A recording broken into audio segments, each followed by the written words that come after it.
Hey guys, what's up? Welcome back here to today's edition of Intuitive Angling, and man, I appreciate you guys swinging by the channel to watch today's episode. Like the title said, guys, we're going to talk about the fact that you need to say goodbye to your favorite bass pros because they are on their way out. I want to have a talk about this. I want to explain why it is, because it's not for the reasons that most people usually see, people within sports exit the sport. This is a completely different scenario. It's stupid, it sucks, it's wrong. So we're going to get into that in today's episode. And also, guys, before a couple of you guys out there say it looks like I've been smoking weed, I have got some massive seasonal allergies are going on right now. I am all puffed up and my eyes are red. There's always some guys out there that say I've been smoking weed or something. That's not true whatsoever. So if you guys notice that, that's probably what the deal is with it. Hey guys, also real quick invitation, anybody out there interested in subscribing to Intuitive Angling, man, I appreciate that. Me and my family would appreciate it. Free and easy to hit that subscribe button, guys. We've only got 35% of anyone that watches my videos that are subscribed to the channel. And if you want to help out, one of the easiest ways to do it is just hit that subscribe button, become a subscriber, hit the notification button, hit the like button, share the videos out there. That's a good way to help us out. And also, guys, thank you very much for everybody that goes the next level and uses all the links I put in my video descriptions. If you guys go to my description of every video, there's a bunch of links in there about different ways to support Intuitive Angling. And I just want to give you a big thank you from me and my family for everybody that's been doing that. We really appreciate it. Okay, guys, one of the things about this is bass fishing is not like a normal sport in terms of the participants in it, because the inherent nature of professional fishing is that you get to stay in the sport longer, because it's not like football or something or other type of sports where once you start getting into your 30s, you physically lose your competitive edge. By all rights and the very nature of fishing, and one of the things I've always believed about it, as you get older, you get better because you learn more, you experience more, you know more about fishing, you know more about bass. And bass fishing is a difficult sport. There's nothing easy about it when you're fishing for bass on public waters. It's something that takes a long time to understand, because when you have this development as a bass angler, in order to understand this stuff, you have to go through the seasons, this year after year after year of seasons. Because let's say, for example, you're fishing in the springtime of the year, and one year you catch them really good flipping a jig in flooded bushes, and then the next year the water's 5 foot lower and there's no bushes in the water. And then one year maybe the water visibility is 4 foot, and the next year the water visibility is 2 feet.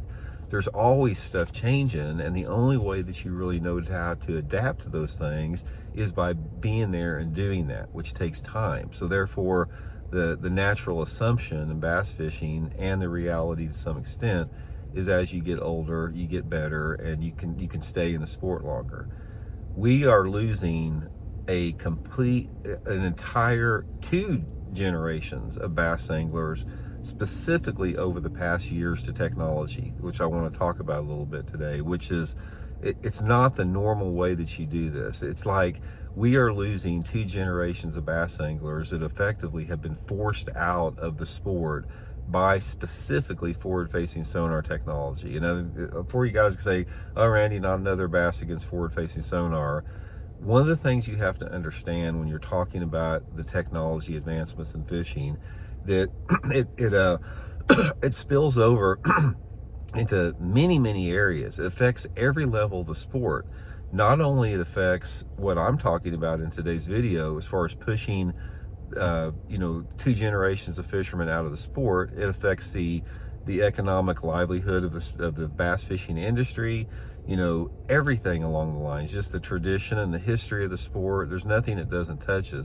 It literally destroys everything it touches, the advancing technology we have. And we've seen this by losing a couple generations. Now, one of the reasons I wanted to do this video is we have seen this over the past 2 or 3 years. We saw the retirement of Kevin Van Dam.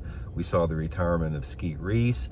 We've seen a little bit early some of the retirements of like Denny Breyer, Tommy Biffle. And most recently, we have seen a lot of the current hammers of today like Andy Morgan and Luke Clausen and some of those anglers that have been forced, not forced really, but the situation surrounding the technology has pushed them out of the top tier level of tournaments. Because to be honest with you guys, they can't compete against it. It's like, you look at Andy Morgan, who I did the video on a couple days ago. Andy Morgan, he is, without a doubt, in my opinion, definitely one of the top 5 to no lower than the top 10, top 5 to top 10 best bass anglers in the history of the sport, and still is. But he cannot compete against a 20-year-old live scoper that does nothing but live scope.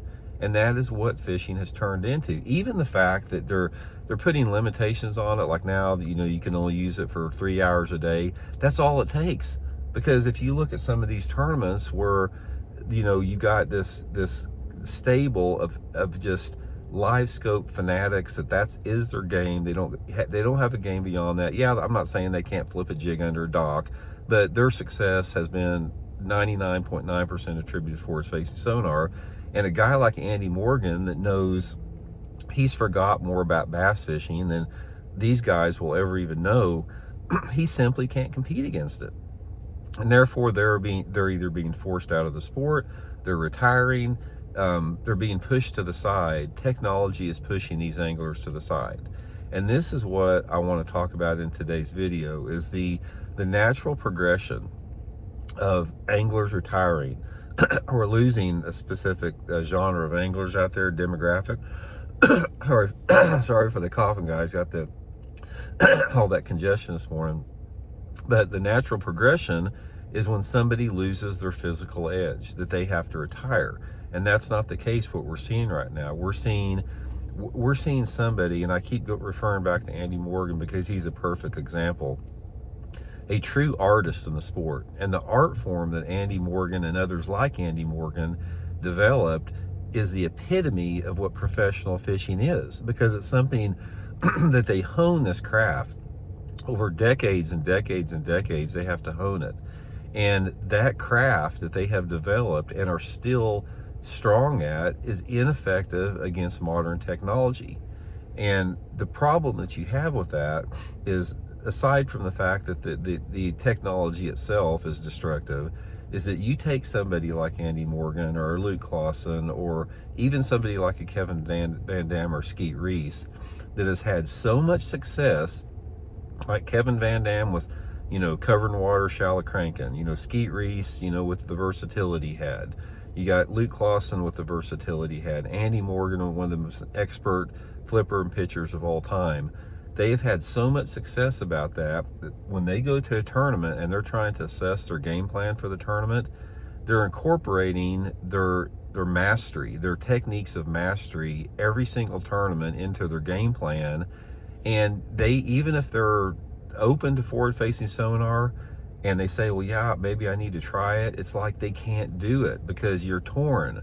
They've had so much success flipping that jig around to that dock, or throwing that square bill crankbait around there, that if they go out and they attempt to use forward-facing sonar and they don't catch much in the first 30 minutes or 45 minutes and they can't find them with it, they fall back on their areas of strength and they wind up getting their butt kicked because you got somebody else.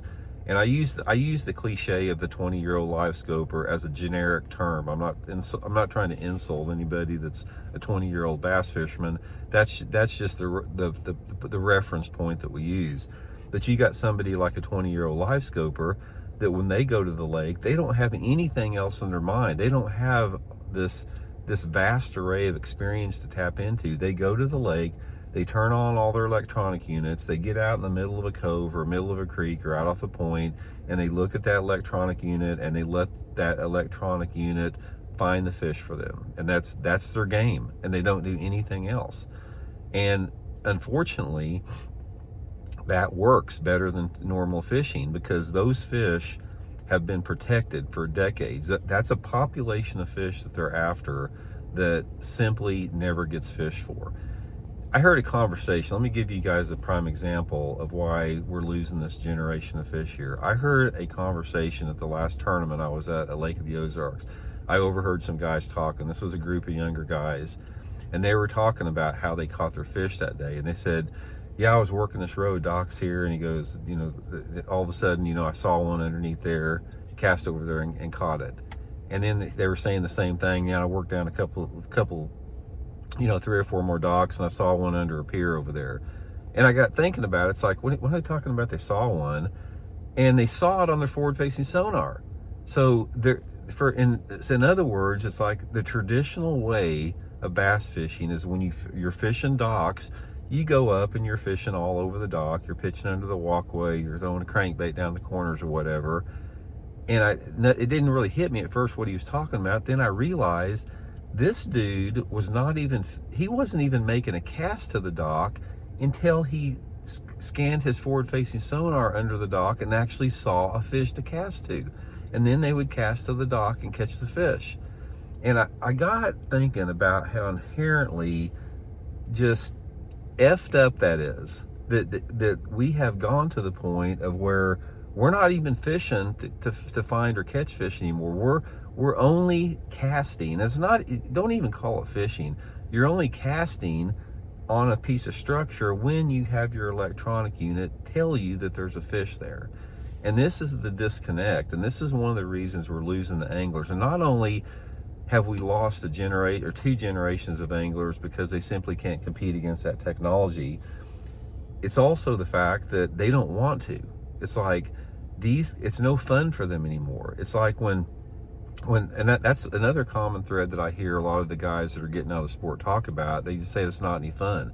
They don't want to go to a tournament, have 20 spinning rods with 5 different colors of forward-facing sonar minnows, and that's what they're going to do. They're going to do that all day. That's not fun.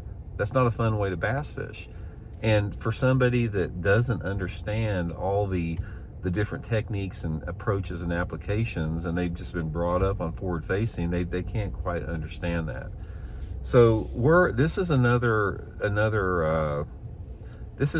destructive thing that's happened to the sport in the terms that we are losing this generation of anglers way too prematurely. And I can tell you right now, if you go back 20 or 25 years, there's always been an older generation fishing the tournaments, but they were highly competitive. I mean, take for example, I remember back when Larry Nixon got into his 50s and early 60s, he was still kicking everybody's butt, throwing that Cinco around, throwing a Texas rig worm around. Guido Hibden winning tournaments in his 60s, skipping a little jig up underneath docks. The anglers were still competitive as they were older, and that's one of the most attractive things about professional bass fishing is that people could develop a following, and they'd have heroes within the sport, and they could follow them for decades and decades and decades. Nobody is going to want to follow somebody that's an expert at looking down at their screen and throwing a forward-facing minnow out on something they can see at their screen. There's nothing attractive about that you're not going to build a personality with an angler. You're not going to build a following with an angler by doing that. Angler following and people that and how heroes are created in the sport, just like the way I followed guys, are guys like Denny Brower, flipping a jig in a flooded willow tree. David Fritz deep cranking ledges on places he's triangulated. Zell Rowland throwing a pop-R with a mastery.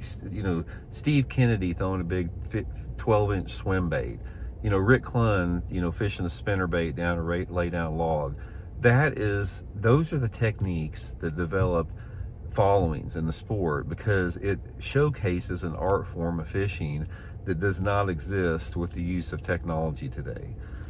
So anyway, guys, until we get rid of forward-facing sonar, what's going to happen is all of the big personalities within the sport, all the guys that are famous in the sport, every year they're going to get weeded out, and you're going to get replaced with just a generation of anglers that have 10 spinning rods on their boat and 5 different forward-facing sonar minnows and whatever forward-facing sonar lure is, and that's going to be fishing. How boring and bland is that? I mean, how much of a bread sandwich is that? And this is one of the things that the tournament organizations don't know. And I am still confident. It's there. You know, they put limitations on it. You know, there's more limitations on forward facing for 2026 than there's ever been. I am totally convinced that we are moving in the right direction, and the writing is on the wall. And eventually, I don't know how long it's going to take. We're going to get this out of the sport, and we're going to look back at this. You know, anglers 10 or 15 years ago are going to look back on this, and they're going to see the period that we're in right now as the darkest period of professional fishing in the history of the sport because of live scope and forward facing sonar. So shoot me some comments, guys. Let me know what you think about it. We'll check in later.